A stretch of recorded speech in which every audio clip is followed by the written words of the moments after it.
Hello കൂട്ടുകാരെ, അപ്പോൾ ഞാൻ അടുത്ത വീഡിയോ ആയിട്ട് വന്നിട്ടുണ്ട് കേട്ടോ.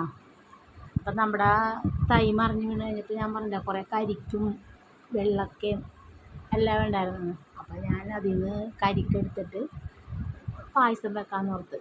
അപ്പോൾ നമ്മൾ പായസം വെച്ചിട്ട് കുറേ ദിവസമായി വീഡിയോ ഒക്കെ എടുത്ത് ഞാൻ അങ്ങനെ മടിഞ്ഞിപ്പോൾ വീഡിയോക്ക് വ്യൂസൊക്കെ കുറവാണ്. അങ്ങനെയൊക്കെ വന്നപ്പോൾ വീഡിയോ ഒക്കെ ഇടാനായിട്ട് മടിയാകാൻ തുടങ്ങി. 12 വ്യൂസും അങ്ങനെയൊക്കെ ഉള്ള ഞാൻ വീഡിയോ ഇടണില്ല എന്ന് ഓർത്തിരിക്കുകയായിരുന്നു. പായസമൊക്കെ വെച്ചിട്ട് കുറേ ദിവസം കഴിഞ്ഞ് വീഡിയോ ഒക്കെ എടുത്തിട്ട് കുറേ ദിവസം കഴിഞ്ഞ് അപ്പം അങ്ങനെ ഞാൻ വീഡിയോ ഇടാമെന്ന് വെച്ചപ്പോൾ ഞാൻ ഇപ്പോഴാണ് വീഡിയോ എടുക്കുകയൊക്കെ ചെയ്തത് കേട്ടോ.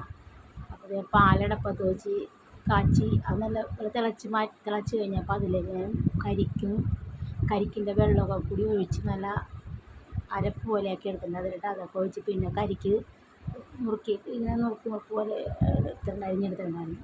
അതും മിൽക്ക് മെയ്ഡൊക്കെ ഒഴിച്ച് ഞങ്ങൾ സെറ്റാക്കി എടുത്തിട്ടാണ് പഞ്ചസാരയൊക്കെ ഒഴിച്ച് നല്ല ടേസ്റ്റായിരുന്നു കേട്ടോ. ഞാൻ ആദ്യമായിട്ടാണ് കരിക്ക് പായസം കുടിക്കുന്നത്. അപ്പോൾ ഇതിപ്പോൾ എഡിറ്റ് ചെയ്തപ്പോൾ എൻ്റെ മൂത്ത മോള് പറഞ്ഞു, ഇത് കുടിക്കാൻ കൊതിയാകണം അമ്മച്ചി, നല്ല ടേസ്റ്റ് ഉണ്ടായിരുന്നല്ലേ എന്ന് പറഞ്ഞത്. പക്ഷേ ഈ കരിക്ക നല്ല വലിയ കരിക്കായിരുന്നു കേട്ടോ. സങ്കടം വന്നു. പക്ഷേ ഇപ്പോൾ ഈ വീഡിയോ കണ്ടപ്പോൾ തന്നെ എനിക്ക് ഭയങ്കര വിഷമം വന്നു. എൻ്റെ തൈ പോയ കാര്യങ്ങൾക്ക് ഭയങ്കര ബുദ്ധിമുട്ടാണ് എനിക്ക് അത് പോയിട്ട്.